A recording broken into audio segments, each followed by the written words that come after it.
Welcome to Kenton's videos. Enjoy the video. You begin by positioning your charging infrastructure where power is stable and accessible. This reduces cable clutter and power loss. First, attach your generator or turbine and run a powered cable directly to the charge node or industrial controller. Once done, place the battery into the designated charger slot so it accepts incoming amperage. You want the input rate to match the battery's preferred charge speed because mismatched rates slow charging or waste fuel. You now tune the system. Watch real-time output and the battery's intake to avoid throttling. If the battery is taking less than available power, add generators or reroute loads to increase charge rate. Conversely, trim non-essential consumers with a breaker so charging gets priority. Make sure cables and conduits are upgraded when you see voltage drop.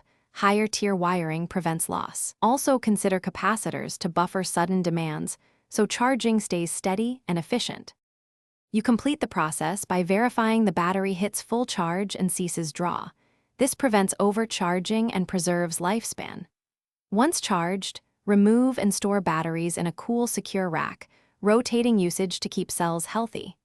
If charging stalls or never reaches 100%, check connectors for loose links, inspect fuses or breakers for trip status, and confirm generators have fuel and aren't overloaded. This single troubleshooting step solves most failures and gets Thanks for watching. Consider subscribing if we helped you.